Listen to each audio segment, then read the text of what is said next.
So I now invite him to chair the next session. Shantipriya Parida, please join as the chair of the next session. Please tell us, Professor Girisha, what time we start the panel discussion? After this session, I think we have an hour and 20 minutes for the next this session. After that, perfect.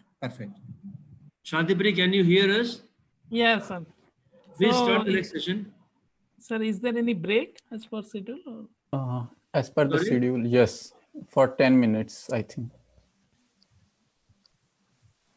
You have the schedule with you, or should I read Yeah, I have the schedule.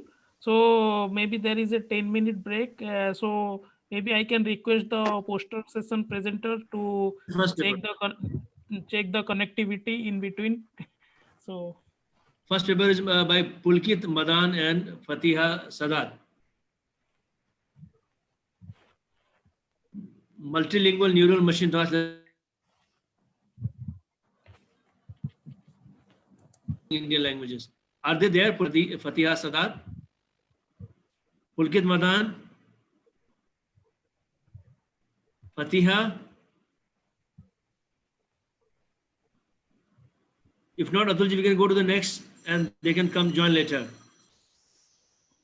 Yeah, so I have the schedule. So next is about Universal Dependency Tree Bank for low resource Indian language, the case of Bhojpuri. I think the presenter will be Atul Kumar Ujja, and it is a co-author is Denjaman from Chelsea University. So Atul, are you ready? Yes, Jaman. Okay.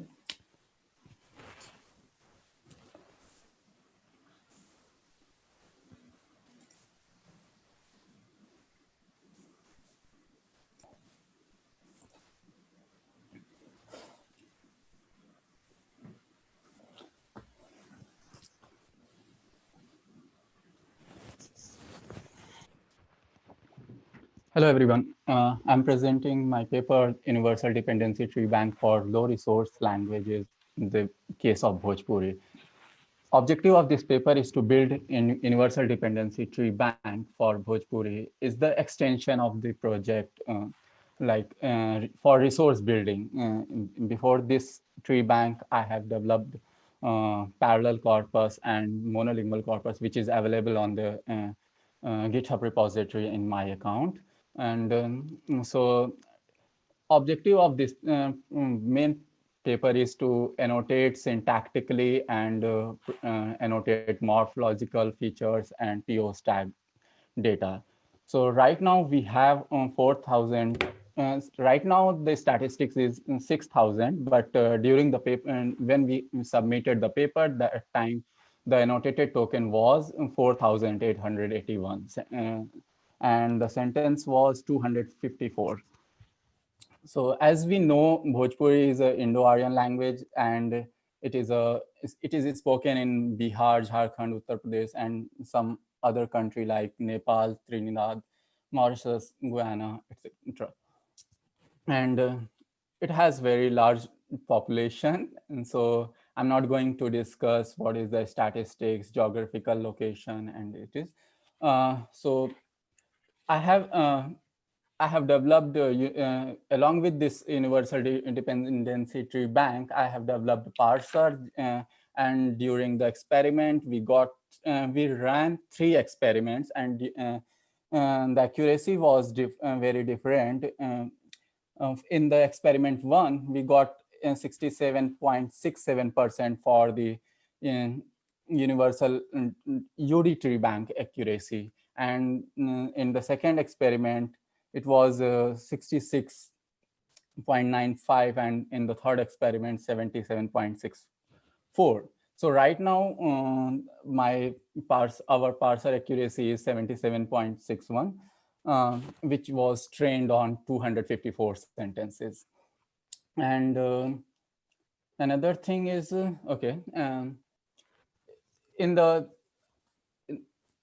as you see 3 slides in the right side, statistics of morphological features, statistics of UPOS tags, and UD relation. So these statistics are adapted from the corpus, which is already used, which is already annotated. And so I have, in the morphological features, most of the accurate tags are ADP types, add position types, and other second highest was cases, 307. And in the POS tag, we use Google tag set for universal POS tag set. So it's a 17 tag set. And in the UD relation, we have, currently we use 30 tag sets out of 37s. So this is the summary of this paper. I think I have time to take a Yeah, question. so maybe you can take two questions. Yes. So if anybody interested, they can raise your hand.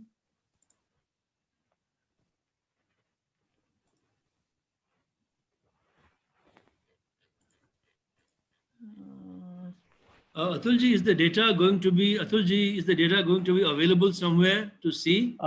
It is available on Lindet repository and Universal Dependency Tree Bank repository. Are these repository. accessible to everybody, or there are some restrictions there? It is accessible for everyone. Kindly send And the it link is- to me. I can have a look at it. Sure, sure. Thank you. Yeah, so Atul, I have a questions. So if you want to develop a universal tree bank, so is there any criteria for selecting the sentences, or you can just select any sentences from Wikipedia or anywhere? So what is the criteria for selecting sentences?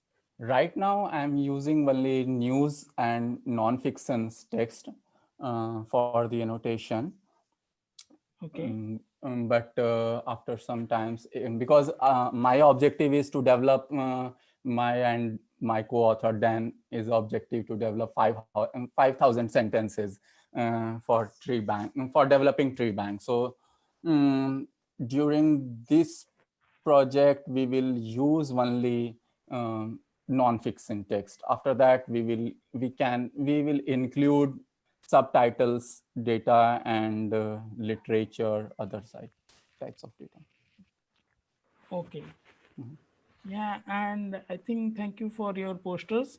And I think this is the first tree bank in for Bhojpuri. Am I correct? Yes, yes. Yeah.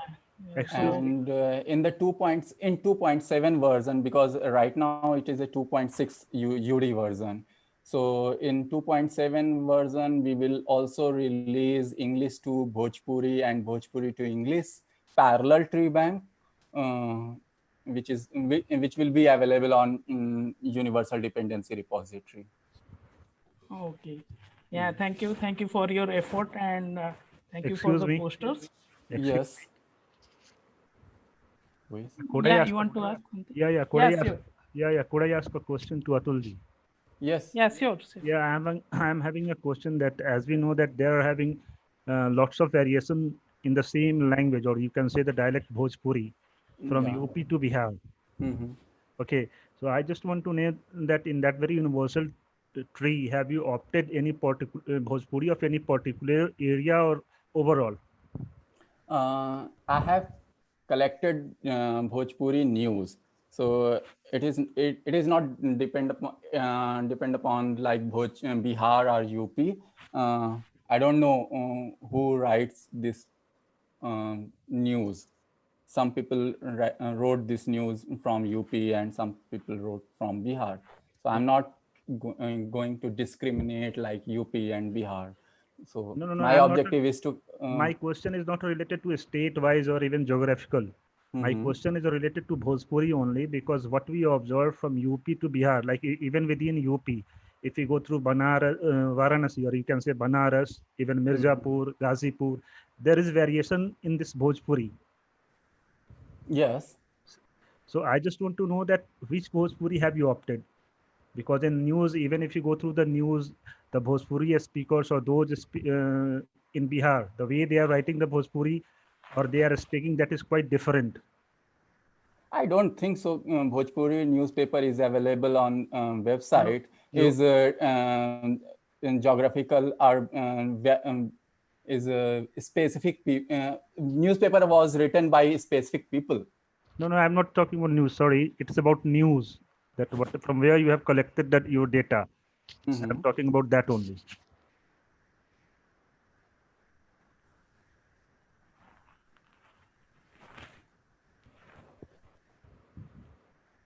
Okay, thank you. I'm not getting your point. No, my. Yeah, maybe you can discuss. You can. You just send me an email. I will mail, explain. you can discuss. all the Yeah, things. no Okay, problem. sure. Okay, thank Yeah, you. yeah. Thank you, Atul, and thank you, Thank you, Vijay Kumar. Sanjay. And next poster presenter, the title will be A Full Bank Expanded Dependency Tree Bank for Telugu. And the authors are Sneha Nalini, Manish Srivastav, and Deepthi Sharma. So who will present? Are you ready? Hello. Sneha will present. I'll be presenting. Yeah, thank you. Okay. Can you hear me properly? Yes. Yes. So I'll present using a PPT because I think that would be more helpful in an online session. Oh, sorry.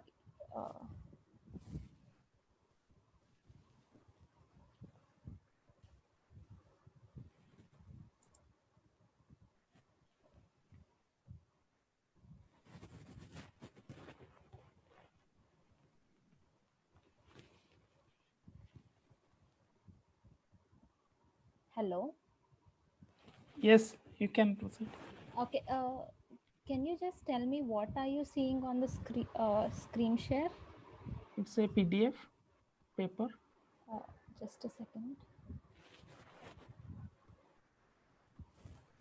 Okay. Can you see the PPT now? Yes, it's fine. Okay, so basically in this paper, our main contributions are to expand the existing tree bank, or more like consolidate the existing Telugu tree banks into a single tree bank and use it for further research. So, the existing tree banks are currently annotated using Anacora part of speech schema, which was initially developed for Indian languages during the ILMT project a decade ago or so. And also these tree banks were annotated only at an inter-chunk level and not within a chunk. So as part of this work, we also annotate the dependencies within a chunk and make the tree bank available. So, so the existing Telugu tree bank of IIIT tree bank was initially released in 2009 Icons Tools contest for parsing. So since then, the same tree bank has been used for any further work on Telugu. So, but there are also some other, there is also an available HCU tree bank, which contains around 2000 sentences, and some 200 sentences are newly annotated at IIIT using the latest BIS part of speech schema. So, and this tree bank has been annotated only at a chunk level using the Paninian dependency grammar in SSF format. So we basically combine all these sentences, try to clean it up as best, because these sentences were initially annotated by students and not much validation has been done on them. So we at least try to clean up on the basic level, that we remove sentences with wrong formats and sentences which are forests or incomplete parse trees, etc. And so this is an example of a sentence annotated at interchunk level. So as you can see, this DREL is the dependency annotation, and it's only present at the chunk level, and a particular word within a chunk. These braces define the chunks boundaries, and only one word within that chunk is identified as a head, and that specific word is marked with a dependency relation. And if you see the complete tree, within this tree, these words chala, which means many, and e, this, which is a demonstrative, are not part of the tree. So this is the existing format of the tree bank. So after consolidating the HCU and IIIT tree banks and cleaning it up, we arrive at a final consolidated tree bank which has around 3,200 sentences. And also we can see from this that the sentence length is not very big.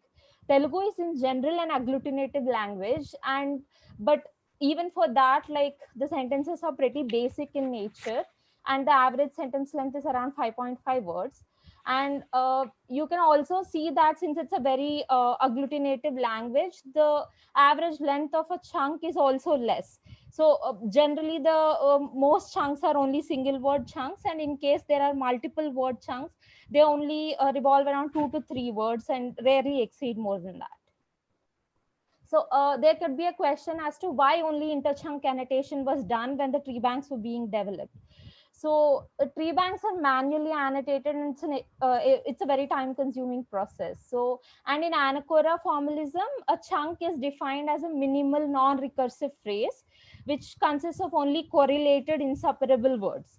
So it was decided that the dependencies within a chunk can be identified based on few rules specific to that language, and they some time could be saved by not having to annotate them manually. But for today's practical use, however, since this annotation does not provide complete trees, it's quite important to determine and annotate the dependency relations within a chunk as well. So that is what this work addresses. So this is how a completely annotated parse tree looks. As you can see, every single word has a dependency relation, and the tree is also complete. So the motivation for intrachunk expansion is, apart from providing complete parse trees, so in today's world, basically there are several ready to use parsers which are very optimized, like Malt parser, etc., which work with standard formats like CONL. Like SSF is not very well used in the international community except within Indian NLP. So these parsers are very effective, but when we convert this existing interchunk data to standard tree bank formats like CONL, we lose the words within a chunk. So for example, if you look at this, only the sentence would look in CONL format like Desallo Paristhiti Ledu. So chala and e will be missing. So to avoid this, it is crucial to have intra-chunk relations as well, so that we can make more effective use of these parsing technologies. And also in today's world with deep learning techniques and more informative contextual word vectors which at least are supposed to intuitively capture the intermediate information, linguistic information like pause and morphology. So these fully annotated tree banks could be more useful for building end-to-end dependency parsers, which could eliminate the need for intermediate pipeline tools like morphological analyzers or chunkers, etc. So that is sorry to interrupt you. You have another 3 to 4 minutes. So okay. Please. So that's how, so initial intrachunk annotation was proposed for Hindi in 2012, and they proposed a total of 12 dependency labels. So basically we use those labels and expand them a little bit to suit Telugu's needs. And we later on in 2017, Bhatt proposed a different way to annotate intrachunk dependencies automatically using a shift reduce parser and context free grammar rules. So we follow that approach and write the context free grammar for Telugu. So apart from those existing relations, we also propose a few additional ones. We propose NMOD to be used within a chunk also for demonstratives, proper nouns, pronouns, etc., modifying a noun or pronoun, and NMOD __ WQ for when question modes modify nouns in a chunk. Similarly, adverb is used within an interchunk relation, but we also use it within intrachunk because there are constructions where adverbs modify verbs within a chunk. So to address that, we use it. And intensifiers generally modify adjectives and adverbs. So we do away with the JJMod _ intensifier, which was present in the Hindi tag set, and replace it with intensifier and use it for both when adverbs and adjectives are there.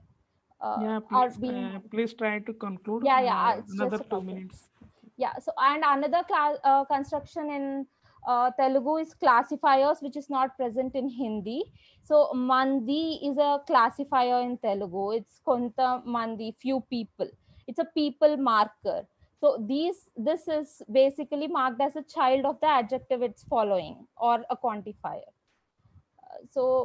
We evaluate this intra-chunk annotation on a total of 106 sentences manually and find a labels attachment score of around 94 and unlabeled attachment of 95.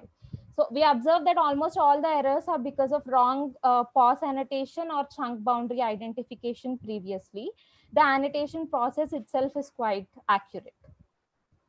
So the other thing we do is part of speech conversion, and this is because the old tree bank is in Anacora format and latest tree banks are being annotated in BIS standard. And the ILCI corpus for Telugu is also being released in BIS format only. So we thought it would be useful to have a common format. So previously, Malhar sir explained BIS taxes, so I'll skip this part. So basically, we use a mapping approach to map an Anacora tag to a BIS tags. In most cases, there is a direct one-to-one mapping, but in few cases, they diverge into several fine-grained tags. So if you see, apart from verbs, the rest of all the fine-grained categories are more like function words. So what we do is basically we create a list of all the fine-grained function word tags. Actually, already you have crossed the time. So can you please conclude? Okay, yeah, this is the last slide. And we use that while annotating. Whereas for verbs, we distinguish based on so in Anacora, the verb finiteness is marked at the chunk level. So we use that information to transfer it to the word level. So that's it. So we basically annotate the Telugu dependency tree bank with intra-chunk relations and convert it to the latest BIS standard. The tree bank is made publicly available on GitHub, LTRC's GitHub account at this link. So here are a few references. So any questions? Yeah, thank you for your poster presentation. And, I think Professor. Okay, yeah, Girish sir has anybody- question. Can I ask a quick question? Yeah, Yes. yeah. Yeah, you're using SSF format, and there should be a mechanism to actually map data from SSF format to other. Cornell format. Yeah, sure. So there are raster existing. formats, right? Wait.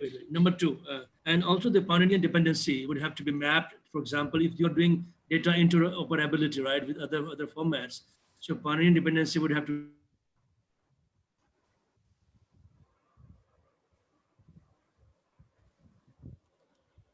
measure, dependency framework. These two have been written in your Hello, sir. Your voice is breaking in between. So the first question was mapping from SSF to other formats. Second was mapping from Paninian dependency to other dependency. So we didn't address mapping from Paninian dependency to other dependency. I think that is probably that could be a future work where we also make this tree bank available with universal dependencies. But mapping from SSF to Cornell format, there are existing converters which do that. But like I said, a Cornell format, the idea is that the entire sentence should be captured line. So whereas when we are converting, basically the children in a chunk are getting lost during that conversion.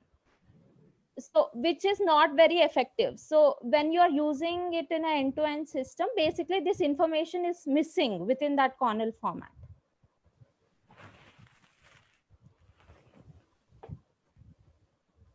Hello. Yeah, you got your answer. Maybe Okay. anybody else has a question? Okay, I have a question, Atul. Yeah, please. Have you tried mapping your data set to the Telugu UD data set? No, Universal dependency data set? that is actually part of future work. So we are thinking of doing that. Because as I remember correctly, Telugu is already available in 2.1 version in UD tree bank. So Yeah. We are aware of that. So there are 1100 sentences in that. 1328, something like. Yeah. Okay, so when last I checked, there were 1100, I think. I looked at the paper, but there are 1100. So we thought we could also map this 3000 sentences and expand the universal dependency tree bank as well. As we know, Telugu is an extremely low resource language. So anything we can do is definitely more useful. Okay, thank you. Yeah, thank you. Thank you for your poster presentation. And can you please unshare the presentation so that Okay, we yeah, can? sure. Thank you. Yeah, thank you very much. So, So just is- next title will be determination of idiomatic sentence in Najia. paragraphs using statement classification. And the presenter will be Najia Sheikh. Is she available? Hello, yeah, I'm available, sir. Yeah. Should I start? Yeah, you can share your screen and start. And welcome to the poster presentation. Thank you. Is my screen visible? Mm, Yes. yes. Okay. Everyone, my topic is determination of idiomatic sentences in paragraphs using statement classification and generalization of grammar rules. The basic thing is when you are trying to translate proverbs in a particular paragraph, okay, using any translation system, it usually gives word for word translations. Mainly, two issues arise when you're trying to translate a proverb. First is given paragraph, you have to first identify a sentence to be a proverb, and then you have to look at the ways of translating. In my paper, I have written a different method used for identifying a proverb in a paragraph. What I'm trying to use is there are two cases which I'm trying to combine. First one is a classification method. In this method, if you can see in the diagram, in this method, what I'm trying to do is take the entire based on that proverbs do not relate semantically to the rest of the context. It is present in the paragraph. Usually proverbs like are having a different syntax. For example, if given any example paragraph, okay, don't judge a book by its cover or something like that in a different context compared to what we are talking about, like a boy in the neighborhood. So using that concept, okay, using that kind of a metaphorical concept, what I have tried to do is I'm trying to identify the sentence as a proverb by first finding the classification of a given sentence, okay, compared to the classification of the entire paragraph except that sentence. If the classifications, the categories that the paragraph is classified into are remaining the same, then it implies it is not, most probably not a proverb.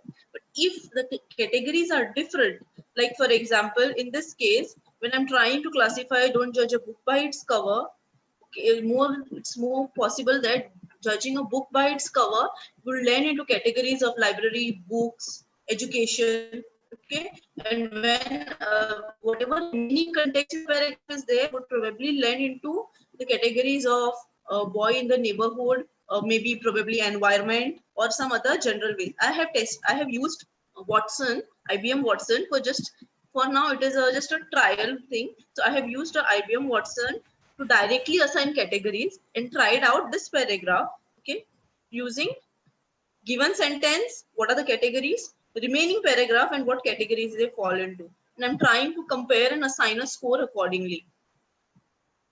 Okay, this is one method. It is classification method, which I'm combining with my second method, which is called as generalized rule method. Now, in this method, what I am observing is that whenever there are many proverbs, certain rules are followed. In general, it's not necessary that all proverbs follow the rules, but in general, many proverbs are usually given a paragraph, will usually be in the present tense, active voice, okay, and they will have usually have clauses and certain keywords like I realize that don't judge a book by it, that I should not judge a book by its cover or something like that. Okay, so the realized word or having a clause in the sentence issue indicates that in a given paragraph it might be a proverb. Also, if there is a personal pronoun like he and it is also including a subject pronoun like who, he who does this or something like that, then it is more possibility that for it to be a proverb. So right now it is a basic research that I have done, and this is in general certain rules that I have found. I need to do more research on it, but for now these tenses which are there, all these are to be checked for each of the sentence given in the paragraph. Okay, and accordingly assign the scores. And then based on the scores of both these methods, I decide whether a given statement will be a proverb or will not be a proverb. Okay, I have done this for this paragraph and some similar kind of paragraphs which I have randomly taken from novels. But just to show you all an example, I had put example of this paragraph. In the context-based approach, comparing the sentence, its category with the remaining paragraphs category and assigning the score accordingly. Okay, and in the language rule-based approach, I'm trying to find the clauses, tense, then whether this realized, told, said, whether it's in active voice, whether it is a subject pronoun and a personal pronoun together or not. So all this I have done using a manual scale for now, using certain member sets, which could be, which I have to do more work on. Okay, and for now, I have found that it is I'm able to determine certain proverbs in a paragraph. Yeah, thank you. If you want to see the whole thing of the examples, I just have a PPT here. Because of the poster space, I have not included the full example. So the same example includes each and every sentence in the paragraph compared to the remaining paragraph and assigns a score according to the categories that we find in IBM Watson. And the second part, wherein I'm using a natural language rule-based approach. Okay, and finally, what I try to do is combine the scores of both the methods and then get the total score and try to determine with the highest score which of these will become a proverb. Yeah. Yeah. Thank you for your presentation. So as the presentation is over, we have before the schedule, so we can take a couple of questions. So if anybody want to ask, so please raise your hand. And can you please minimize your screen? Should I stop sharing? Minimize. Yes. Yeah. Kavita Chauhan.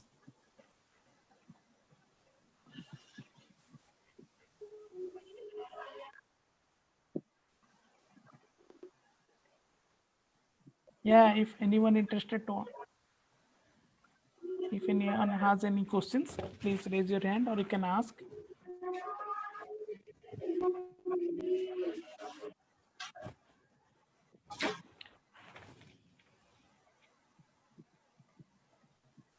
Okay, if no more questions, we can start the next poster presentations. And first, I'd like to thanks Najia Sheikh and for the presentations. So also, if anybody has any questions, they can directly contact the authors. And the next title is a Polish lexicon, grammar development methodology as an example for application to other languages. And it will, I think this is one of the poster presentation not relating to any of the Indian languages, and that is quite interesting to listen. So let's welcome Jagbon Vetulani and Grazian Vetulani.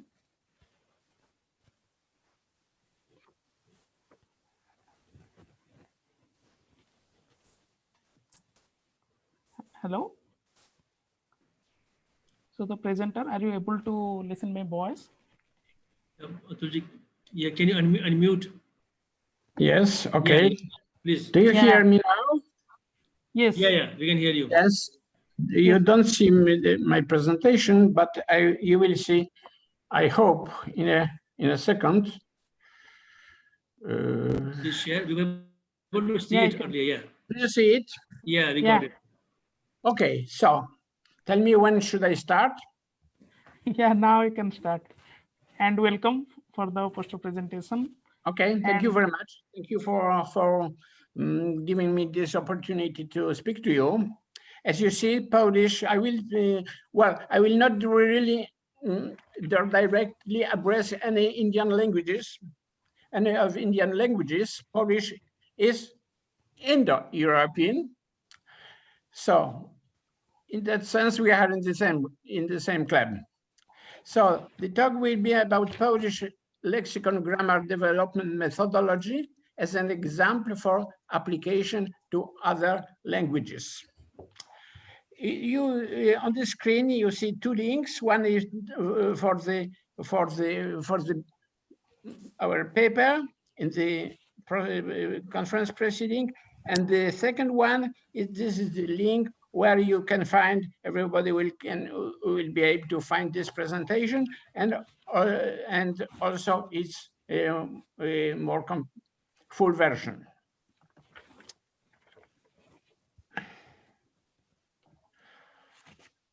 Some general words about the hierarchy in which we should find our place.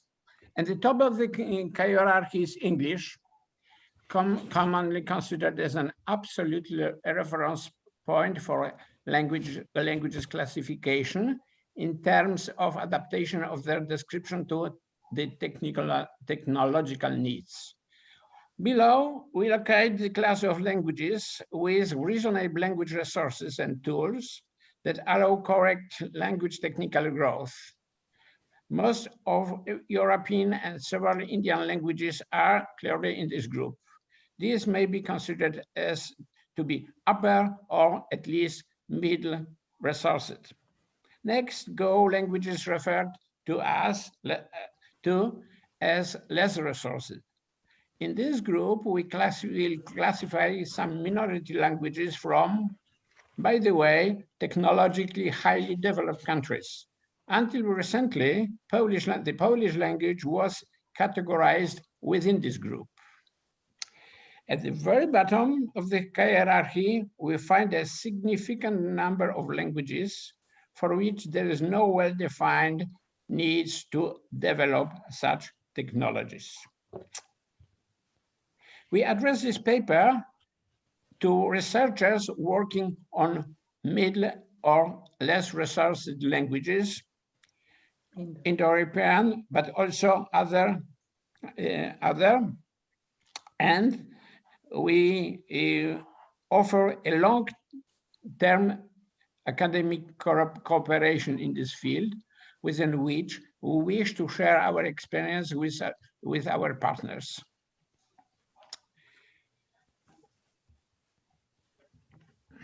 The reason of presenting some of works on lexicon grammar within this meeting, within the Wildre workshop, is the intention, among others, to take up the challenge thrown down in the call for papers of Wildre, which is to provide opportunity for researchers from India to collaborate with researchers from other parts of the world. This motto encourages us to present part of our research. In the paper, we present our methodology with the intention to propose it as a reference for creating lexicon grammar. We share our long-term experience gained during research projects, past and ongoing, concerning the description of Polish using this approach. This methodology, linking semantics and syntax, revealed use for various IT applications. Among other, we address this paper to researchers working, as I said, on less or middle resources in Indo-European languages. And this is a proposal of a long-term academic cooperation in this field. We believe that the confrontation of our lexicon grammar methodology with other Indo-European language, but also non-Indo-European languages of India, Ugro-Finnish, or Turkish languages in Eurasia, will allow for better understanding on the level of generality of our approach, and last but not least, will create opportunities to intensify cooperative studies. Why lexicon grammar? Lexicon grammar were a response to the needs of the language industry. They appeared in 1970s. The language industry request was challenging to meet the needs of rigorous, exhaustive, and easy to implement language models, as well as the needs of rigorous language descriptions.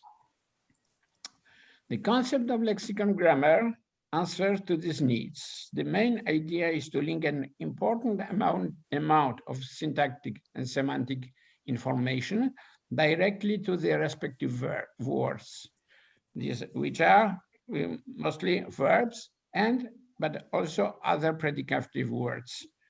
That means words that open syntactic position in a sentence. Lexicon grammars were first systematically explored by Maurice Gross in 1970s already, initially for French, and then for other languages, including Polish. Gross was also to the best of our knowledge, the first to use the term lexicon grammar.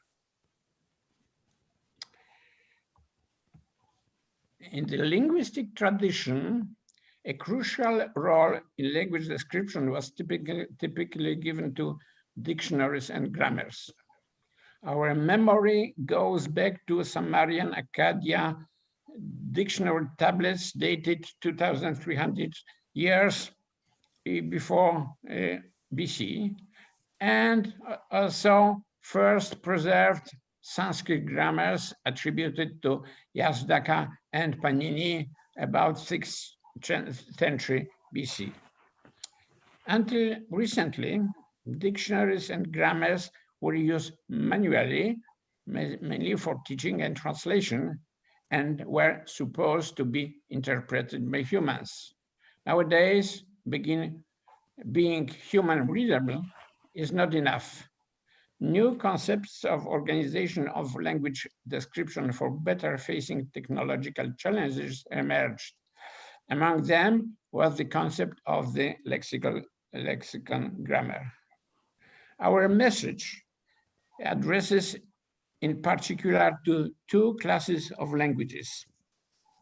First, languages as Hindi or Sanskrit in what concerns Indian languages, with a rich linguist tradition and pre-existing language resources, for which the methods described in the paper will be easy to apply and beneficial and promising.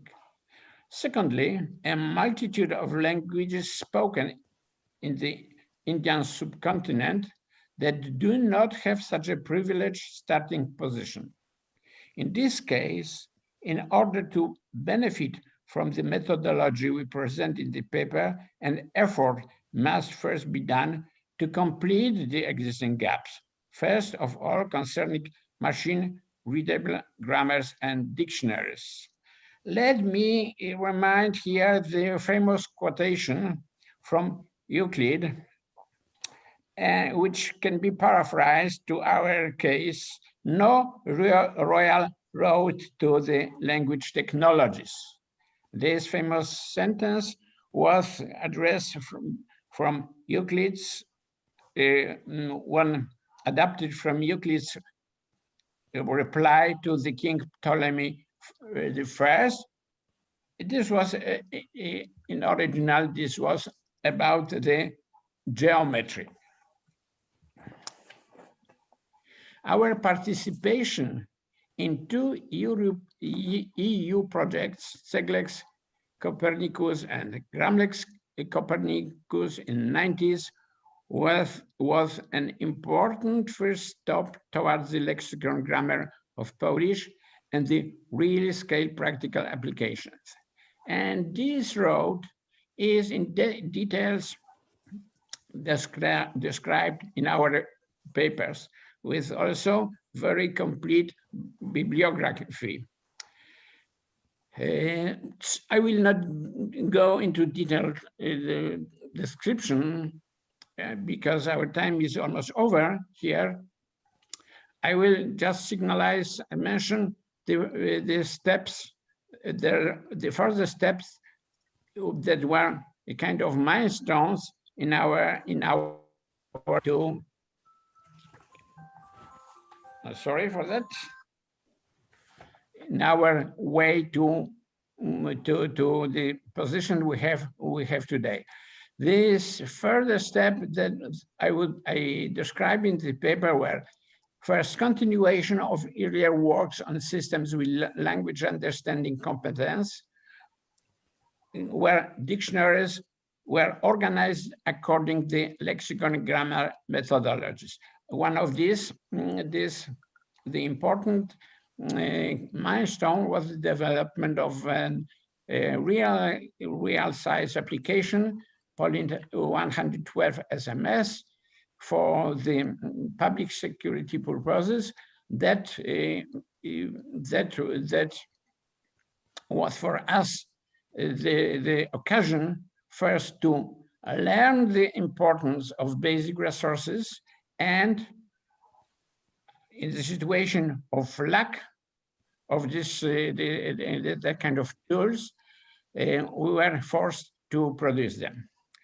Then the paper presents works on a formal description of compound verbs, especially verb noun collocations.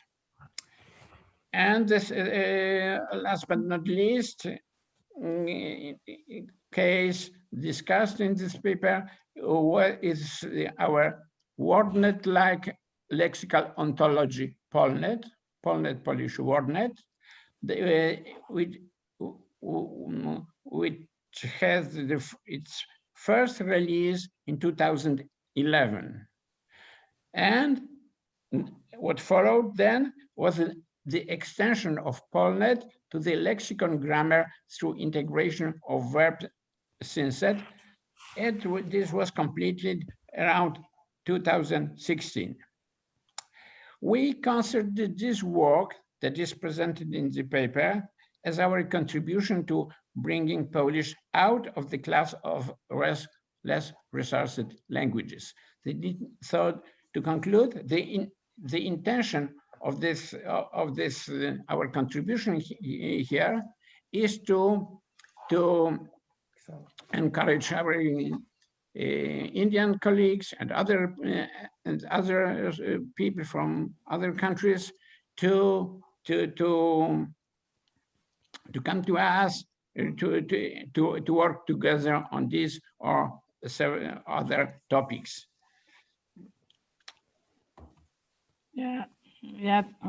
Thank you for your poster presentation. Although sorry, thank you very much. I pronounce it in English because what is above is very hard to pronounce for me. Could you translate? Is it Girish? What is it correct? Right. Okay. Thanks a lot. Thank you very much. I have a question, Jigman. So a wonderful poster, and that opens up the big area where Indian and European languages can collaborate much closer. You know, there are yes. Europe, platform, University of Florence data platforms, and we have, of course, in India. So I was wondering if we can have an agreement through institute to institute collaboration where we can have easy import export of data across the platform. For example, suppose there is a parallel corpora annotated in India that can be exported to a European language data format platform, and then they can do further level of annotation.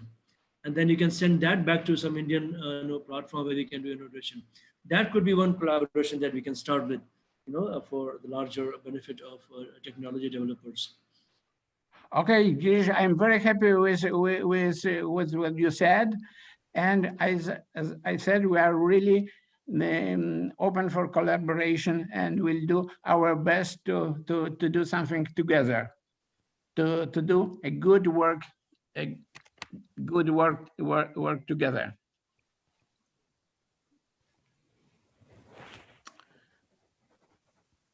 Yeah, thank you for your presentation. So anybody has any questions to ask?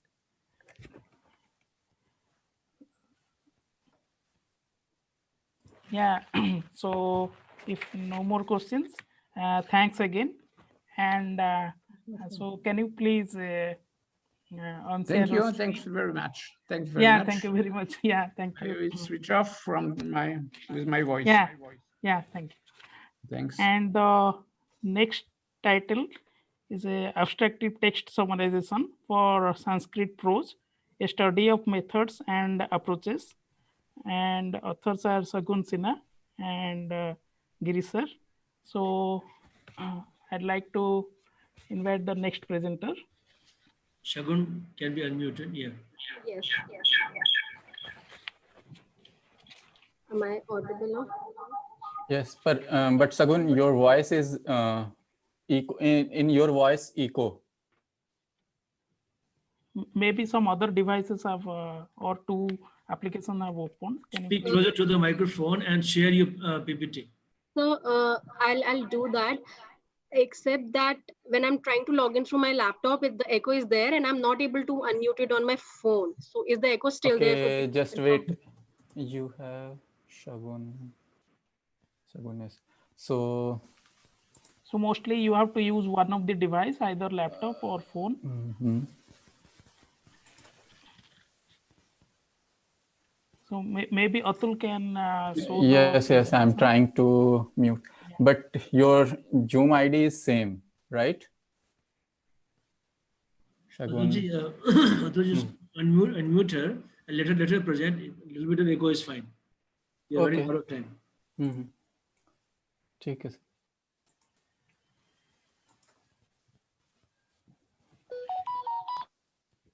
Hello. Yeah, you can start. Could one of the organizers confirm that my screen is visible now? Yes. Go ahead. All right, perfect. Namaste. Good evening, everyone. I'm Shagun Sinha. I'm presenting a poster on the title Abstractive Text Summarization for Sanskrit Prose, a study of methods and approaches. This is a poster presentation, and my presentation is organized in the form of these 6 questions. So as we proceed, I'll be answering these 6 questions, and that is what my tiny little presentation is all about. The objective of this study is to study all the prospective approaches of what you may ask. It's for text summarization, as is clear in the title. To perform a preliminary data study of newspaper articles that we have collected for this study. And then finally, when we compare the approaches and the data, we decide which ones to use for our project. So as you may have guessed, this is a preliminary work being presented so as to present a hypothesis or a future course of action, which was the goal of our work. So the first question is, what is it that we're talking of? We're talking about text summarization. Our goal is abstractive text summarization, which falls under the domain of text summarization. As you can read in this definition given here, text summarization is about having a long text and then distilling the most important information. That is the key here. We get a long text and then we distill or get out the most important information so as to be able to present it in the form of a summary. Humans are used to doing it.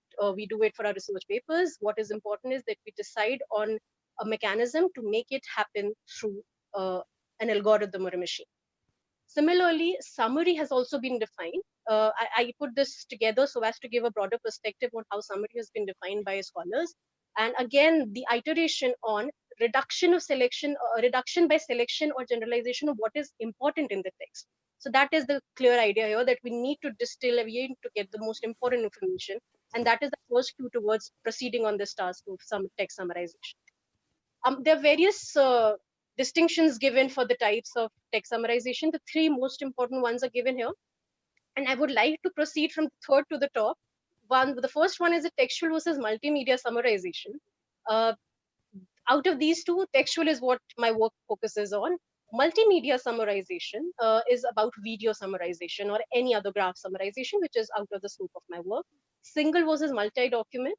Single document could pertain to one topic, a single topic, say a newspaper article about the Janta curfew or something like that. that is a single document, versus multi-document where various topics may be present, or there could be many pages at one go to summarize. And the final one is the approach on the type of summary generated, which is extractive versus abstractive.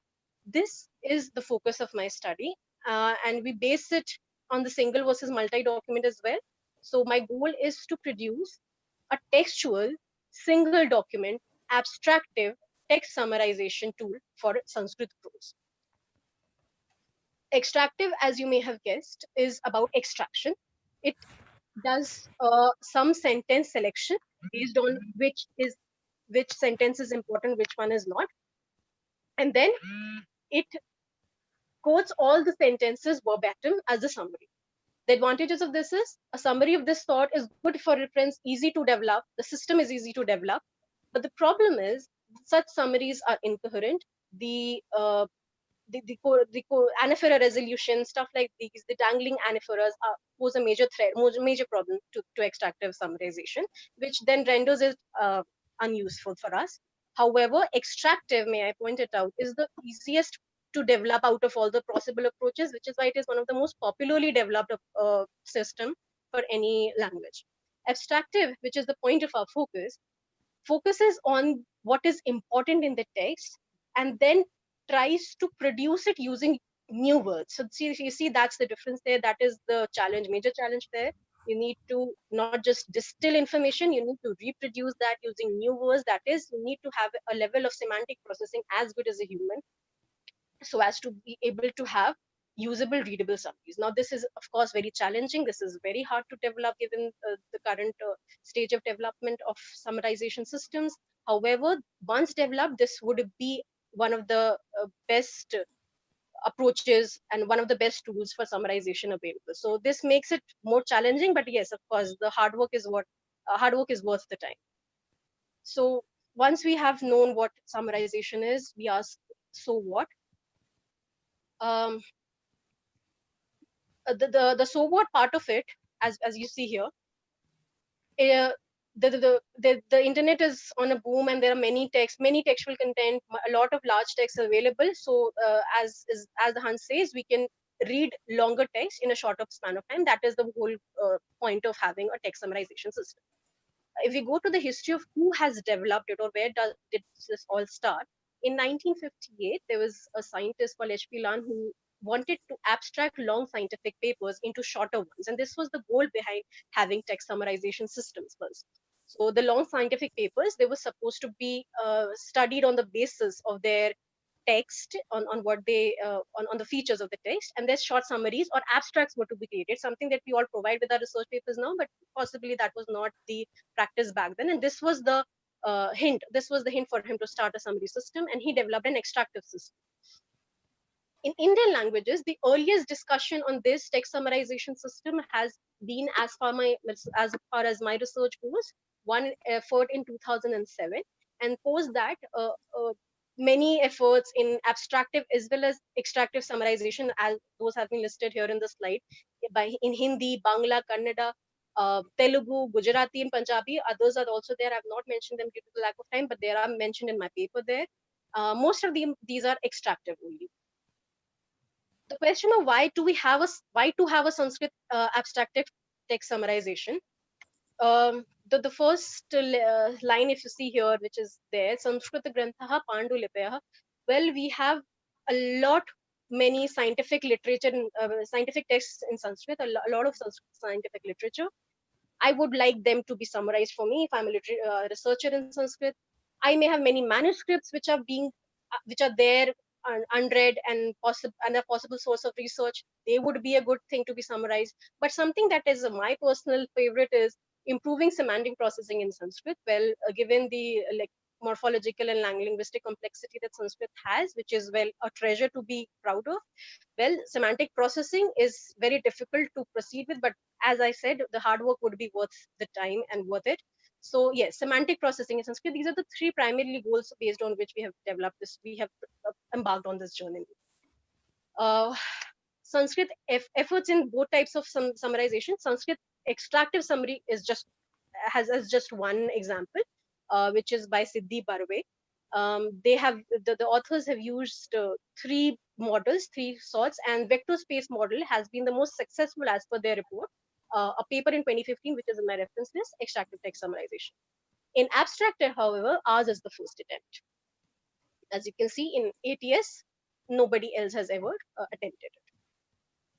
How do we do it is the prime focus of this poster. We try to study and attempt a further study on the data.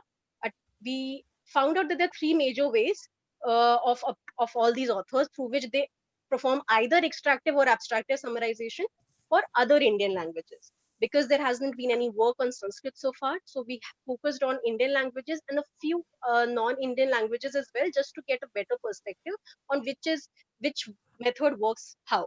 Structural versus semantic, machine learning, and corpus-based. Structure, as the name suggests, is about having a predefined structure wherein sentences are selected and put. So this is more on the extractive side of summarization. You just get it and you put the sentences selected into a predefined structure, and that is where your summary comes out. So a more extractive based approach. One example of this is the ontology based. The semantic approach is where the semantic representation becomes important. So the document that you want to summarize is put to the algorithm. A representation of semantic representation is created. A summary is generated based on this representation. Graph-based method is one method in semantic approach. Machine learning, for those of you who are not aware of machine learning, supervised and unsupervised, the only difference is supervised will have some labels, some training labels, while unsupervised will have raw text as it is, and it will then find out the patterns of summary all on itself. And as far as I have understood, unsupervised methods focus more not in generating the summary, but in finding out what is important in the text, because it's a raw text given to it. So supervised is where text with label summaries come. In the literature that we reviewed, all the text summarization approaches use newspaper data. There is a famous CNN Daily Mail data set for English text summary, wherein the CNN and Daily Mail news data, the news piece is put along the headline of it, and that treats it as a text and a summary of it. So that is the most popular approach in text summarization algorithmic training, and that is what has been performed so far. And this gives us a hint here that maybe when you're using newspaper articles, you could use the entire news piece as the text and its headline as the summary, and then a possible or a good machine learning model could use it as a text summarization training process. So that is one thing. That is another cue that we got it from our literature review. And the corpus-based is a historically used approach. Yes, sorry to interrupt you. Can you please try to summarize soon? Okay, sure. So, I'm just 2 slides away from my conclusion. Sanskrit text has various properties, as we mentioned in the starting: compound sandhis, word significance, wherein one word may have different meanings depending on how it is used, and verb usage diversity, which again deals with meaning. So these are the complexities that a Sanskrit text, traditional or modern, will have. It always will have. So we collected newspaper articles. We observed that they are all very short sentences because they are newspaper articles, and Sanskrit newspaper articles, they do not go for very long length, and they all offer a standard Sanskrit usage. And they are all mostly newspaper reports. They don't have much variety in terms of content. So that is our observation. And based on this, we have, because it was, as I said in the beginning, it was about arriving at a hypothesis or a graph or a plan of action on how to proceed with our work. So we decided, or we zeroed in on 2 methods: graph-based and supervised method for this. Both are well semantic. They both mine the semantics of a text. So that is what we have concluded. This is what our preliminary thing says. And now when we proceed with our work, we then see what the future course of action says. It will say begin the work. It first tells us to begin the work using these 2 approaches. And then maybe we could see if annotated corpora-based approaches will need to be used or not. And then if we are successful in this, we will proceed with cross-lingual summarization as well. So this is where my presentation ends, sir. These are my references. Thank you very much. Acknowledgements to the organizers. Questions are invited. Thank you. Yeah, thank you very much. I think it's a very interesting work. So maybe I am also working in abstract text summarization. So I have a questions. So mostly these abstract text summarizations, it needs lot of label data for the deep learning models to train. So my question is that how do you prepare the data set for training these models, which needs lot of data?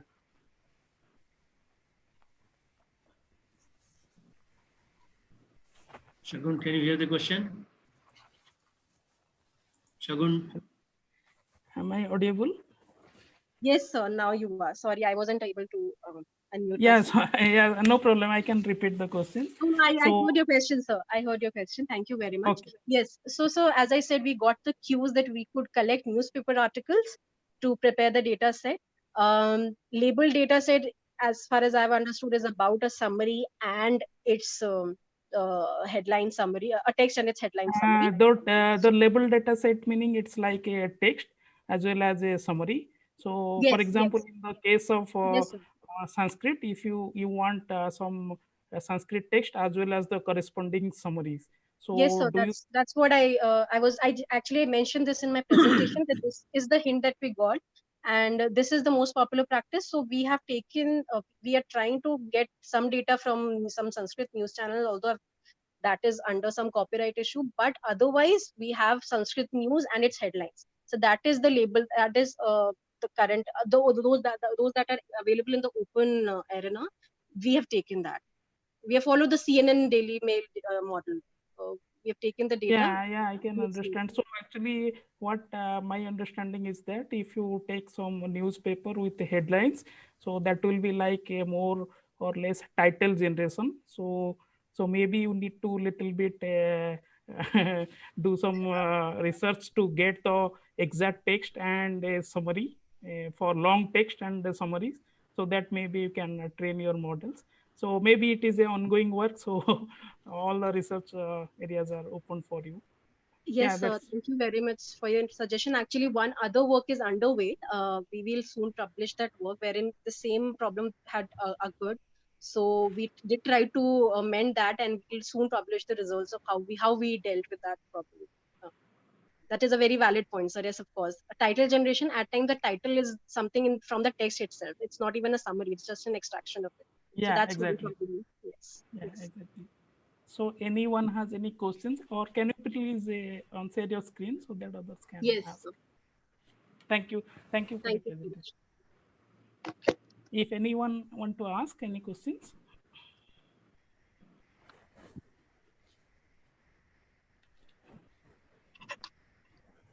Sir, I think Rajiv sir has a question.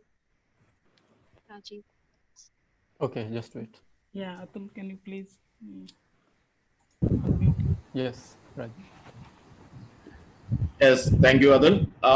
Shahan, how to integrate the semantic interpretations with this one? So the semantic processing you're talking of, yes, sir, that is one challenge.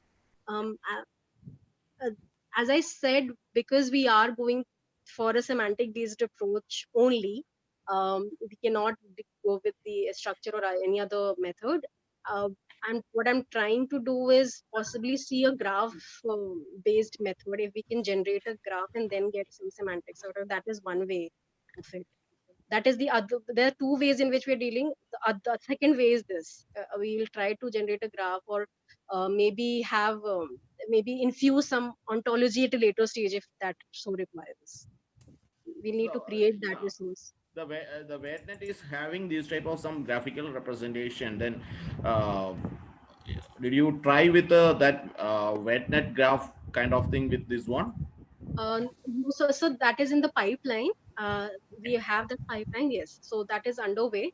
Yeah. But yes, that was on the list. We haven't yet. We haven't been able to try that. We'll surely do that. Yes. Okay. Okay. Okay. Okay. Thank you so much. Okay, thank you for the presentation. And the next title is a deeper study on features for named entity recognition, and authors for Malar Kodi CS and Shobha Lalita Devi. So I'd like to invite the presenter to start the poster presentation. So who will present?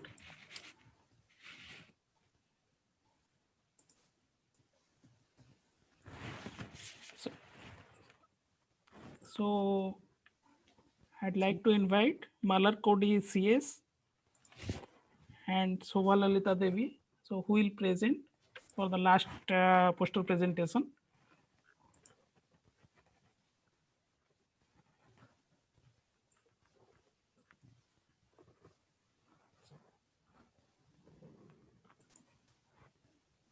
So anyone is available for the last? I think Malar is available. Malar is available. Okay. Yes. Starting with Shelley. Hello, Malar.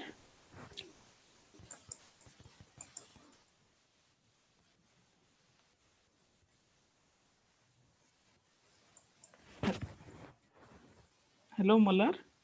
Are you able to listen?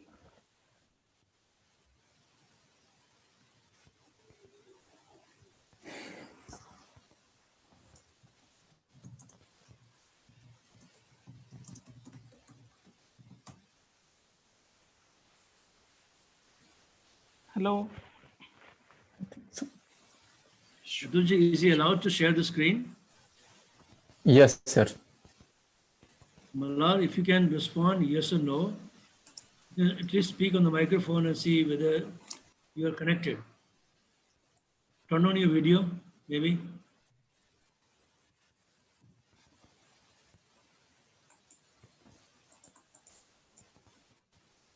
Or in chat, you can message if possible.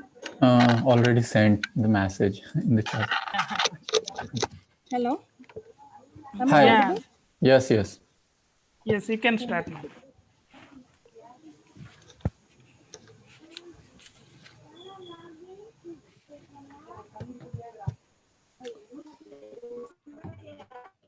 Hello.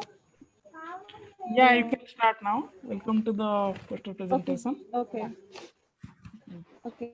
I'm going to present my topic about a deeper study on features for name entity recognition. The main objective of the study is to find out the essential linguistic features required for the development of named entity system across the languages, and to develop the language and the domain independent NER system which can identify the named entities from any given data set irrespective of the language and domain, and to analyze the various linguistic patterns surrounding the named entities across the languages which belongs to different language families. And in this work, we have used 12 languages which belongs to diverse language families, and those are Tamil, Telugu, and Malayalam, which comes under the Dravidian language family, and Hindi, Bengali, Punjabi, and Marathi, which belongs to the Indo-Aryan languages, and mainly European languages, English, Dutch, and German, which belongs to the Germanic language family, and Spanish belongs to the Romance language family, and Hungarian, which belongs to the Uralic language family. Uh, So for this description, the data set we are using for English belongs to the FIRE 2013 NER Shatters data set, and a few from the CLA project. And the dataset used Spanish and Dutch belongs to the 2003 NER Shatters, Cornell Shatters data.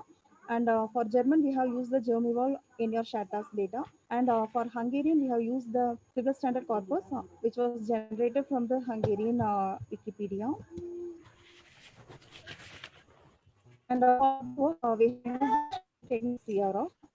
And in this work, the linguistic analysis has done to sort out the patterns of name entities. The analysis is based on the part of speech patterns which occur in immediately preceding or succeeding one or two positions from name entities. From the analysis, we came up with a linguistic oriented feature. The features are the grammatical patterns for Dravidian language or RP verbs precedes and follows the proper nouns, and common nouns precedes or follows the names. N is occurring after the and postpositions precedes the N, and verbs succeeded the N is, and positions adjective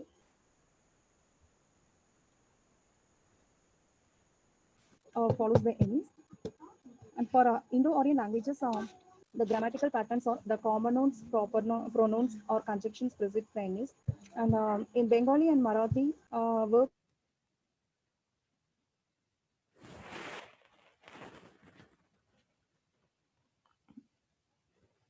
Hello, we are not able to. It is. And for Hindi and Punjabi, the postpositions prefix Chinese. And N is following by the postposition verbs, conjunctions or adjectives occurring at the beginning of the sentence.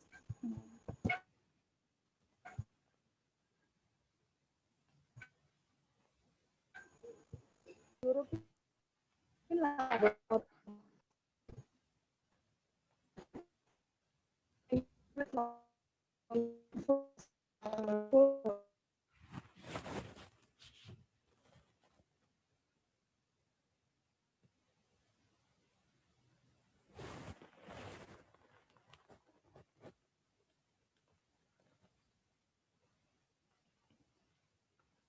Hello. I think there is some network issues.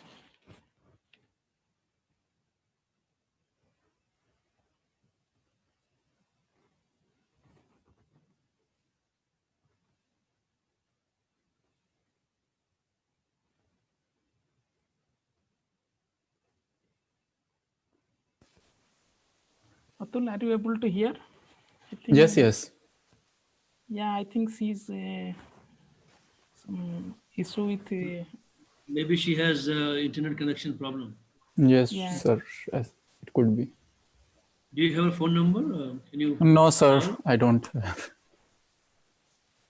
Yeah, Shobha was telling me that there is a problem of internet connection there. So Okay. what do we do? I think So we move for. Yeah, this is the. I think this is the last poster presentation. I think now we can maybe can. move to the next Session. panel discussion. So maybe I'll hand over to Girish sir. So, and thank you all the poster presenters. Okay, thank you, Shanti Priya, for a wonderful chairing Thank of you, the important poster sessions. There were 7 papers. I think we could not have one, and then the second was partially finished. So I would request those presenters that please, send your PPT to us so that we can share if there is a demand for it. Thank you so much, all the participants.